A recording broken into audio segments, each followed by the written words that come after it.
Thank you for auditing the always positive new music review show hosted by a French professor who's going to be talking about the album Infinite Spine by Auder. I guess Auder, I don't know. She's half British, half French, so I never know how to pronounce her last name. And stay tuned to the end. If you want to hear a revolutionary, half-baked, semi-Foucauldian take on alterity and performance and why a cis-het straight white male like myself can never truly perform, only exert power and domination. Stay tuned to the end if you want to either watch that and agree with it or angrily post that I'm generalizing. But today is Thursday, and in general I like to do what's called Thunderground Thursday, where I feature acts that are a little bit less known. It's been a little bit tricky because over the last couple weeks I was on vacation, and when you go on vacation, YouTube hates you. They don't like you at all. So I started referring to the algorithm as a cat that sort of like needs you but doesn't love you and will just get up and leave anytime. So the Algo Kitty does not like Thunderground Thursday.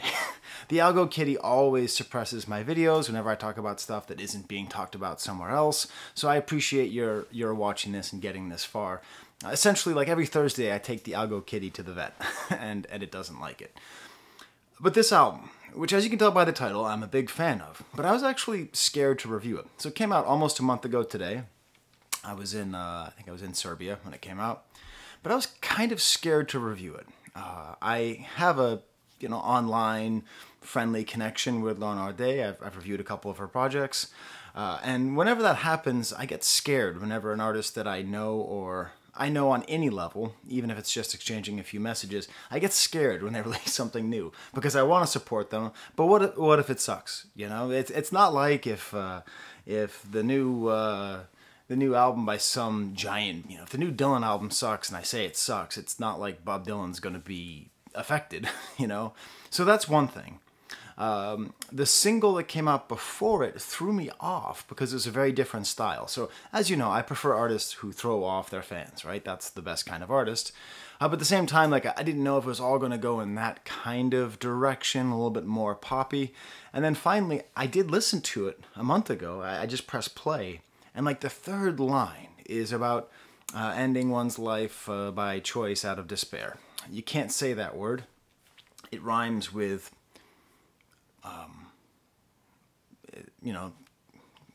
killing yourself.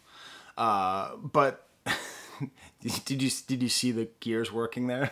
Me trying to come up with a funny rhyme? You can't have a funny rhyme with that word. And so that was sort of further scaring me because this album is, by the artist's own explanation, largely, it's for a general audience. But according to her, it sort of hits differently if you are trans, if you've had the experience of being trans. I think especially a trans woman in the 21st century. And so I was like, oh, I don't know if I can handle a whole album about the pain and suicide and dark thoughts of people who are being so marginalized and hurt and fighting for their existence and all that. So I've basically been sitting, this album has been in my queue sort of with a sense of dread. But you saw the AOTY in the thumbnail. So I listened to it, and it turns out that one message of self-ending, okay, the old auto-correcting of existence, was like, that was it. That was the low point. Like, that was the absolute lowest, darkest, saddest point. And actually, she sings something afterward that fixes it, but part of her charm is she sometimes sort of slurs her words or kind of mumbles them. So I didn't even pick up that the initial line wasn't that way. It's a low point in the album emotionally, but not artistically. And the whole thing, when you listen to it, it's just a very cohesive album. It's very poppy, it's very catchy, but at the same time, it's very deep, it's very rich, it's very masterfully produced. It's like, it's got that great ability to be very well produced when you listen to it, but it doesn't have that sort of try-hard production sound. It's very reflective of our cultural moment. It's very youthful. It's very lively. It's very poetic. It's got the kind of lyrics where you're going to be sitting with them for years and then go, oh, I sort of get it. And it's a great example of one of the genres that I like to cover here. I just covered Carly Rae Jepsen, and I think it's not too far to put Lauren Auder in that sort of category of a pop in diva. So that's a term I came up with to cross between indie pop and pop diva, a pop in diva, like an indie pop diva, a female singer who has a large charisma, who makes music, which in a better world, you know, I'd be going down the, I'd be shopping at Wegmans, you know, my local supermarket. I don't know, I guess there's going to be a lot of English people watching. Tesco? Asda? What's that one that's owned by the guy that was with Princess Di? Salford's? No, that's the Lads Club. Anyway, point is, in a supermarket, you'd be hearing this music, but sadly, pop music doesn't quite hit the same way it used to, so, or it's changed in nature. So this is sort of like really great, rich indie music, very great, rich pop music, very great, rich diva music. So, in general, whenever I cover trans musicians, I try to ignore the transness. I try not to draw attention to it any more than the artist themselves does, because one of the things that we can ask, one of the things that should be asked of us is to treat people like human beings all the time. But because of that quote and because of the nature of the album, it is permitting me a little bit to think about, with all of the trans music or music made by trans artists that I've reviewed, you know, what are the sort of similarities that go across the board? And it's cool because there's not that many. I think the most evident one is more of a focus on the body. Sometimes that's in sort of surgical details, not usually, but it's just more of a focus on the body, because if you are trans, then that you think more about your body than most people do. And then the insistence on existing, which has that sort of two sides. So there's the sort of proud insistence of existence. I'm not trying to rhyme here. The proud insistence of existence, and then the anger that one must insist upon one's own existence. So that's just another one of my little half-baked theories here that I'm throwing out here. I sort of look across all of the artists that I've studied. That seems to be a similarity. If you see more, tell me in the comments. Or if the little niggling voice in the back of my head that says, Sky, don't even talk about this. Like, why are you even doing this? Like, why are you even pointing this out? This is kind of sus. Feel free to tell me in the comments. Okay? If you believe it's sus, tell me and I will post the... I just said sus. Jesus Christ, I'm becoming a young person. If you think it's if you think it's not lit, the best description of why it's not lit, I'll post that. Okay, with any of the stuff that I'm saying here, because whenever I talk politics, I don't want to shut off dialogue. I want to open it up. In the event that you're sort of curious about this fight for existence, there's a YouTube creator named Shaun, S-H-A-U-N, who's been covering what's been happening in the UK in terms of transphobia in the UK especially. I believe Lauren Auder is a citizen of or lives in London. So just inform yourself, you know, if you want to kind of see what's going on, because it's bleak. It's really, really bleak. But you know, what is it? What is it that I love about Lauren Auder so much, and about her music? It's mainly her voice. I mean, I think I recorded my first video about her like 4 years ago in my office. Like, I remember the first time I heard her voice. She has this sort of hard to place accent. She has that ability to mumble in sort of an endearing way, but also sing very clearly. There's an aching, moving quality to it. I mean, you see I have, you know, Velvet Underground and Nico behind me. I suppose because she sings in a lower register, at times it reminds me of Nico. But it's more just this, it's a very singular voice. I can't think of other voices like it. And what's funny is I think she fits as a pop diva, but she could also be a great front person of a band. This is a side theory, which doesn't have to go anywhere. But speaking of artists who I have passing interactions with, if Black Country New Road decided to never have a permanent front person, what if they just did one album with a different front person every couple years? What if Lauren Auder did an album? Because I think her voice would go so well with their music.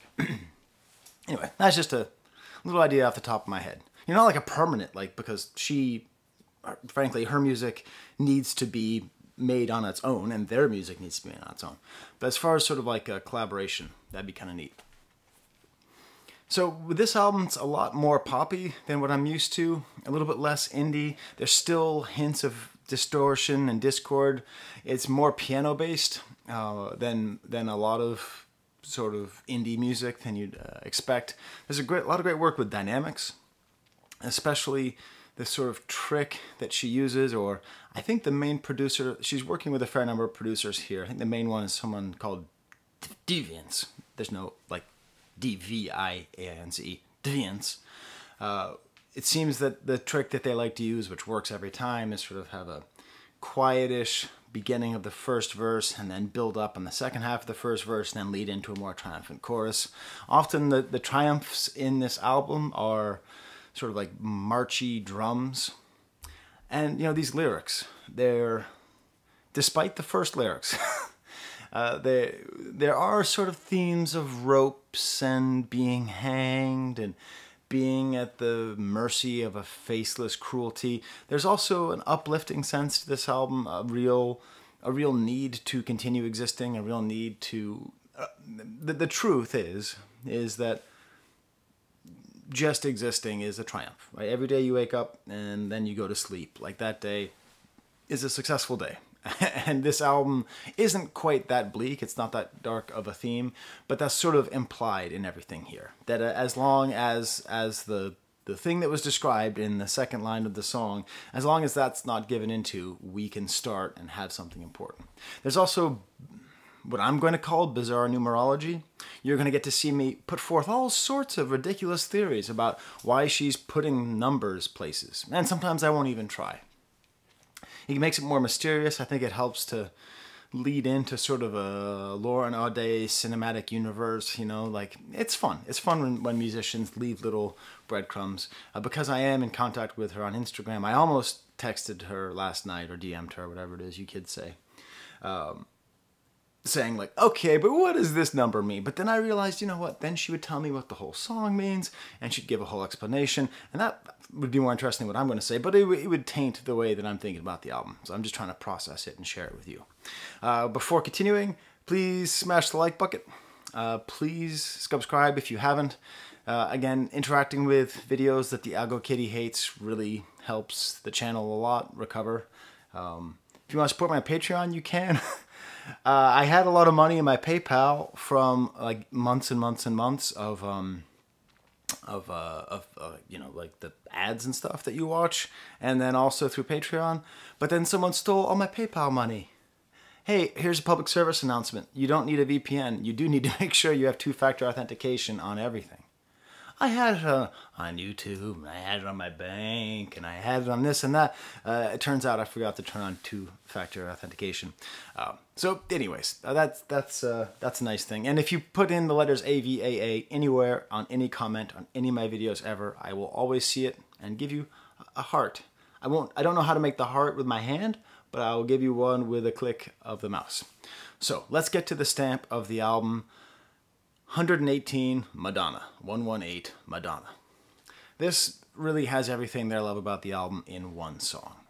Musically, it's got this little piano with sustain to start, backwards helicopter sounds, like they're not actually helicopter sounds, but sort of like that Radiohead or, you know, kind of sounds in the back. And then this beautiful, almost like Aaron Copland style horns in the back. The thing about the term Baroque pop is it implies a simplicity that just doesn't exist. Because if you can make something that can credibly be called Baroque pop, you're doing something very difficult. You're doing something very complicated that is not easily replicated. If you're in the sort of world of trying to make Beach Boys-esque music, you're setting yourself, it's not like, you know, lo-fi indie grunge, you know, it's not like that. So this is a great example of that richness and the depth that comes with a Baroque pop, which is, again, just a term that really, I think any act that could be credibly put into that category automatically deserves a certain amount of respect and attention. You know, like for instance, me, I can make lo-fi, I could make rock, I can maybe make pop, but I don't have the talent to make Baroque pop, and you probably don't either.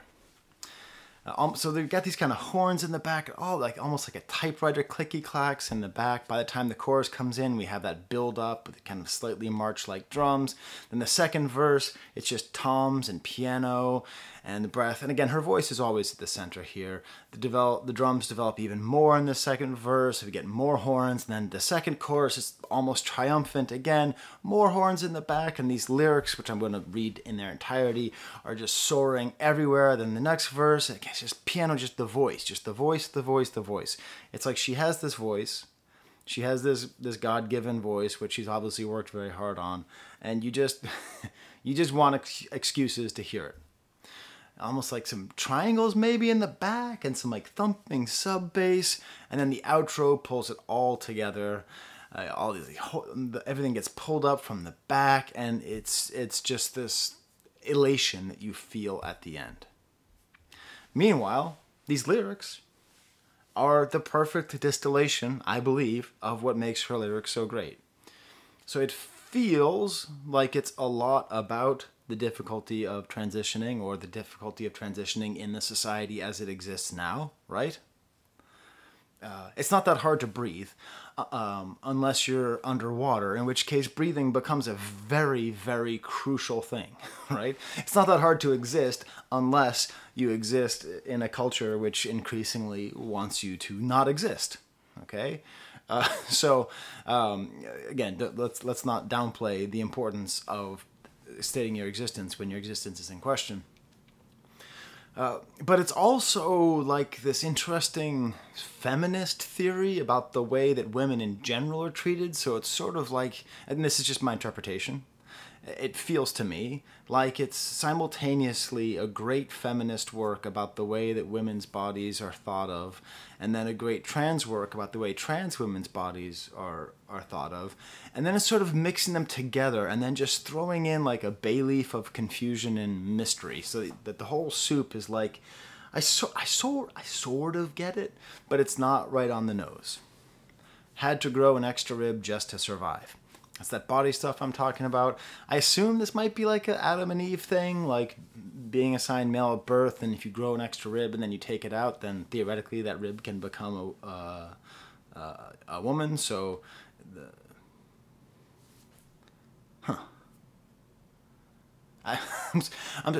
in that context, it turns the Adam and Eve story into a trans fable. That's rad. I'm sorry. I just realizing that now. I don't always get goosebumps, but sometimes I do, and that's really cool. That's a really fun way to think about it. I don't know if she's doing that on purpose. Probably. She's 24, by the way. So like that's also the thing, is you're like, God damn it. I mean, you know, when you get to be middle aged and you see young people doing great things, you feel two things. One, you feel happy that culture is continuing and that young people can do great things, and then you just get angry because you're like, when I was 24, I was working at Media Map. Oh, you know, don't look for it. The company doesn't exist anymore. I had to grow an extra rib just to survive, and even then I knew nothing was a given, right? So even though she knew that in order to survive, she had to transition, but even then nothing was given. You raise your daughters up high. When they arrive, you tear off their linen. So this idea that when you have a daughter, you treat them with reverence and respect, but then when they are actually there, actually people, you tear off their clothes. And then this is the chorus, which is repeated many times and is bouncing around, just bouncing around in my head. 118, just like Britney. 118, just like John Bonet. Oh, I'm sorry. I thought we were having a pop song. I didn't know you were going to mention John Bonet Ramsey, the little girl who was murdered most likely by her parents, who was a beauty pageant teenager. I take back the most likely murdered by her parents. I actually had no idea who murdered her, but she was murdered. That's all we know. So I don't know. I don't watch true crime. True crime is like the enemy of art, so don't do it. It's the enemy of truth and it's the enemy of art, okay? Just, instead of watching true crime, like, go, and I don't care, go to the simplest list of the greatest movies ever made, and the first one you haven't seen, just watch that one instead, okay? That way you won't be afraid to open your door and you'll be a little more cultured. Anyways, 118, just like Britney, just like JonBenet. So all this put into context, like what does 118 mean? Now, I thought about it and I thought, well, maybe that's pounds, because if you look up the sort of stereotypical ideal of a woman's body, often 118 pounds is that, but then I remembered, well, Lauren Auder is British, so, or French, either way. So either she's going to talk about kilograms or she's going to talk about stones. Props to England for having a stupider measurement system than America. Stones? Anyways, stones or rocks or whatever it is they have over there. So I don't know if that's what 118 is in reference to. The pounds thing does make sense. You'll see I have a 1999 issue of Elle magazine from France that's talking all about how to defeat cellulite. I look around for props and I just happen to have that sitting around. But I do think that's a good example, you know, of the expectations of women's bodies, of the way that women's bodies are supposed to be treated, and sort of taken in conjunction the anxiety of being rejected as being assigned male at birth, but being a woman, and then at the same time being a girl who is praised for her beauty and innocence, and then becomes more of a woman, and then ends up being torn apart. You know, we have like 3 people who are being torn apart. 4 if you count Madonna in the title of the song.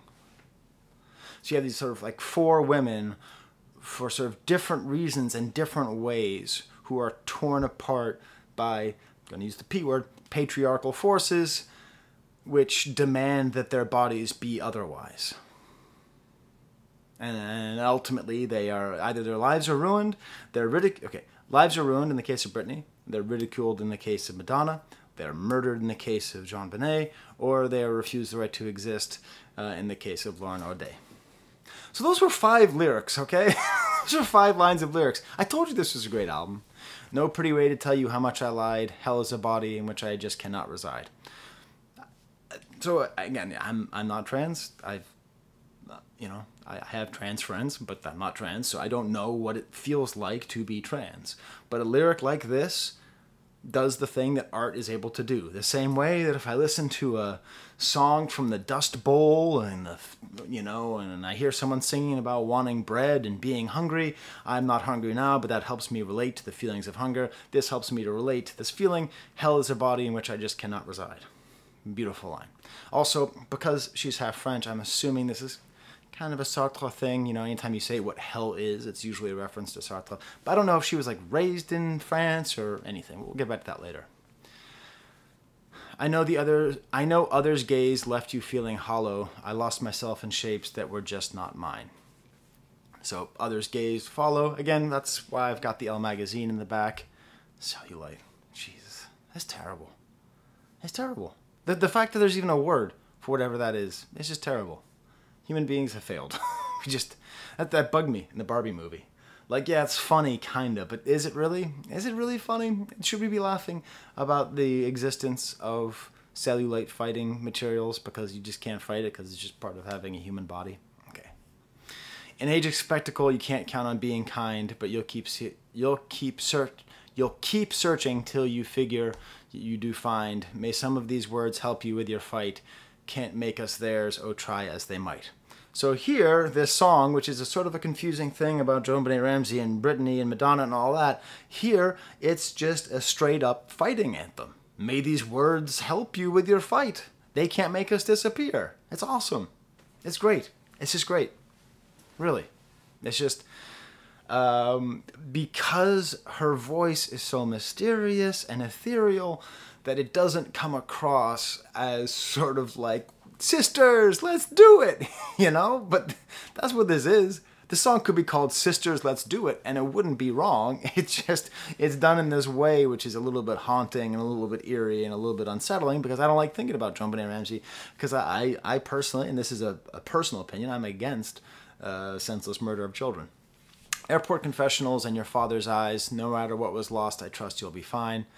You know, airport confessionals, just this idea, it's like a little glimpse into some imagined past, or some past that we can imagine, of maybe confessing to be trans to your father in an airport, and your father's eyes being negative or sad or angry. No matter what was lost, I trust you'll be fine. This is the faith that I believe, as far as I can tell. This is from a trans woman to a trans audience, saying you'll be fine. May some of these words hold us through the night. No matter what, I'll strive to be all right, till everybody outside can see your inside. And that's the thing that's repeated over and over again, and that should be on a t-shirt. That should be on a t-shirt, because it's what it's about. It's about outside and inside, and the struggle. I'm speaking like I know, but as far as I see it as an outsider, the struggle is the incongruity between the way one feels on the inside and the way one is perceived on the outside. So this one lyric, which is repeated with these great horns, all this great stuff that's happening, just awesome, awesome, awesome music happening behind here, and then we have this line, just till everybody outside can see your inside. That's it. All right, I'm going to go through the rest of the album a little bit quicker here, a lot quicker, that track. I really wanted to focus on that track so you could appreciate it. 33 in Golden, that's the sort of sad one there. What I like about this, it's more cinematic, it's a little bit less poppy, strings and haunting horns. This has that opening line, I was born an open wound that only suicide could sew up, but I refuse that healing thread. So the idea of suicide as being a healing thread is, super dark. But the basic theme of this song is that pain is not a teacher. So, hey, cool. That's the idea that pain is a teacher is a truism which is being questioned. All this pain has no lesson at its heart. And maybe it's true, because take, for example, if your very existence was being questioned, what are you learning? You're not learning anything except for maybe that society is cruel and people are bigots. Builds big at the end and then just kind of cuts out with just piano. Then we get to the Stamp, 118 Madonna. Then we get to City in a Bottle, which is like a pop, again, what the kids call a banger, kind of bass and synths, funky good drums. These things creep up on you. They're never done with you. Almost a full 80s pop synth chorus. But then every once in a while she'll throw in these little lyrics. Is cancer born from man? Ooh. Nice little instrumental bit. And this is a song which makes me want to dance. And I did. I danced. I listened to this album yesterday in the kitchen, and I danced around. Hawthorne 81. More of these lyrics. I don't know what this means. My ex-wife once lived on a street called Hawthorne, so every time I see it, it makes me bummed out. And then I think about Proust, who has a whole thing about hawthorns. In French, it's aubépine, which a lot of interesting criticism done on the meaning of aubépine. Nothing to do with anything, just riffing here. More 80s synth with their gorgeous voice all over it. These sequence drums come in. Nice kind of grimy sounds at points in here. Referring to someone called Saint Horror, which she's so young that she's probably never heard the album Saint Anger by Metallica. But I wonder if Saint Horror and Saint Anger are connected. But unlike Saint Anger, the drums on this song are not stock. Just emotional and amazing. This is just a song you just play on repeat. You just play it on repeat. Next song is The Ripple, bass and doubled voice, almost Pixies-like at times. This was a funny moment because, I have a baby and I'm in the kitchen and there's kind of like a hard part to the song. You never know how a baby's going to react to different kinds of music. I know a lot of the music that she likes, but, she's growing. She's like a year old in like a week, right? So, she just jams out to the hard part of the song. So she's sitting in her high chair, and I'm, everyone in my family is sick, so I'm like helping to cook, but my wife's in the other room. So I'm cutting up parsley for this this chicken soup that my wife is making. I was like the sous chef, a chef named Sue, and just I had this beautiful moment of like chopping up parsley and listening to this music and kind of jamming out, and my baby. And it's the reason that I mention it is just that there are a fair number of young people who watch this video, watch my videos, and there's middle age gets such a bad rap in music and in life, and if you can make it through youth with all of your dark feelings and all of the sadness, you might end up making chicken soup with your wife while your baby dances around to some great music. And if there's one thing that can kind of pull you through, I get it that like all the drugs and the sex and all the excitement of being young and living in a Corona commercial is exciting. I get it. But like, just hold on, you know? Hold on. Just hold on. You might be cutting parsley while listening to Lauren Auder. Great kind of screaming interlude with backward sounds. The album never goes full kind of hyper pop. It never really tries to disturb you. Next track is called Atoms, and this is like Landslide. You know the Fleetwood Mac song where you listen to it and it's like a blanket and you just want to wrap up into it. It's just like this thing. It's just like, oh. Like this is one of those songs you just, listen to it over and over again. Just shut off the lights and listen. She's harmonizing with herself and all these lyrics. You think it's perfect until it's pouring and it rains, all atoms, and we can't see what shape they take, and they form a dancer and we see it flirting. I don't quite get it, but then at the end it even has this almost industrial grandness to it. Reminds me of the song We'll Let You Know by Morrissey, which is one of my favorite Morrissey songs, which, like a lot of Morrissey songs, a pun for the reflection is probably nationalist. What is it that you call it in England? Toff? Toff? Is that what you call bad stuff? Toff? Dross?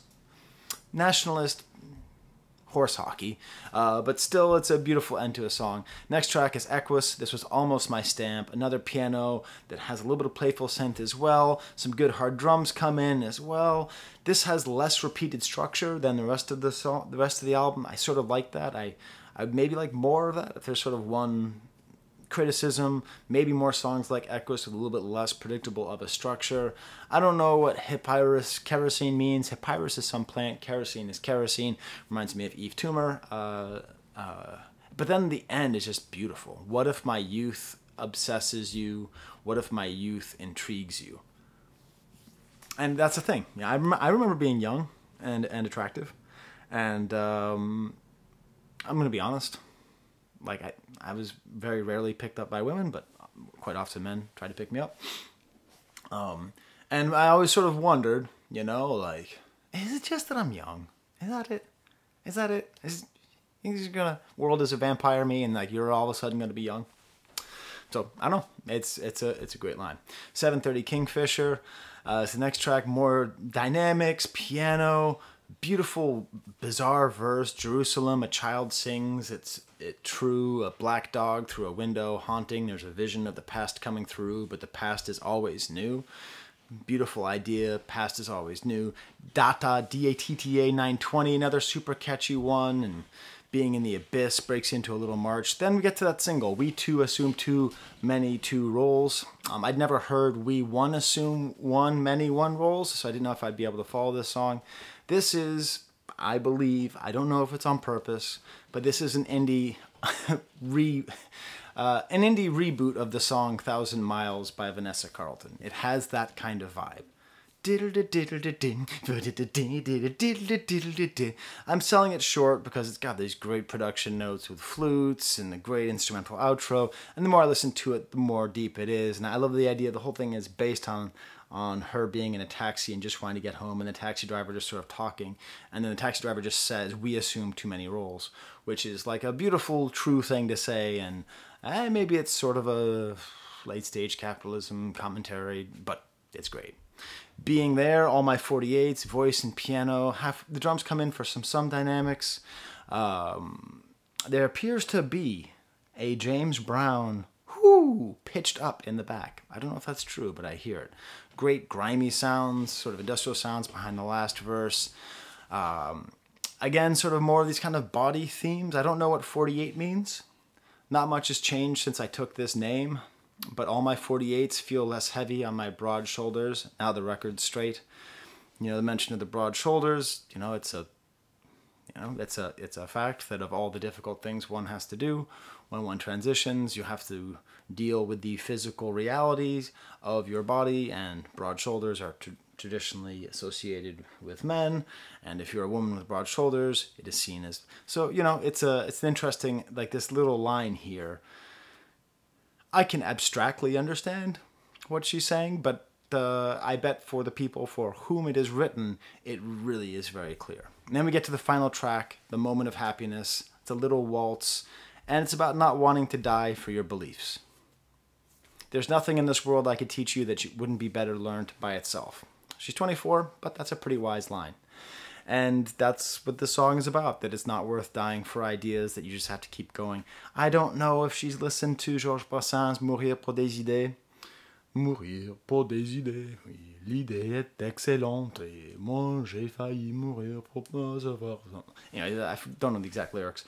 It's a whole song about how it's a great idea to die for ideas, but just let it be a slow death. Just give me some more time, because it's against dying for your ideas. So what ends up being is that we're all needed. It's a message of hope and persistence, that we just need to keep going, we need to keep living, and that's all that is needed. And that is a beautiful theme of hope, because it goes back to that basic idea that as long as you live, you're doing well. So you ready for my half-assed theory? Okay, cis, het, white males cannot perform. That's the basic idea. So, alterity, meaning otherness, people who are othered in any way, in any society, are forced into a position of performance at all times, right?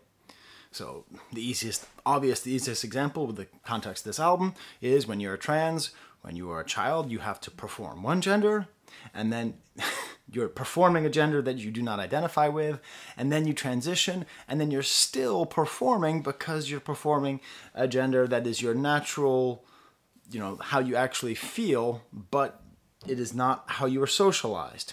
So you're in a permanent state of performance. Hopefully it goes away, so it's not an eternal state of performance, but there's always some level of performance. Or if you're a minority, then you have to perform a certain amount of servility, a certain amount of kindness. If you're a woman, you have to perform acquiescence, you have to perform mildness, you have to perform all of these things in society, right? That's the nature of society. There's the default, and then there's everyone else who has to perform to keep up with it, right? So maybe that an advantage to being in a disadvantaged place in society is that you are inherently more trained in the arts of performance. So what does that do with me, right? The most alternate, the most default guy that I know. Well, I think what that means is, and I don't think this is intentional, but I think if you are a straight, white, cis, hetero, I guess that's how I would put it, cis, het, white, male, non-neurodivergent, you don't ever have to perform to be comfortable, to feel safe. I've never had to perform a second in my life, not a second in my life, in order to feel safe.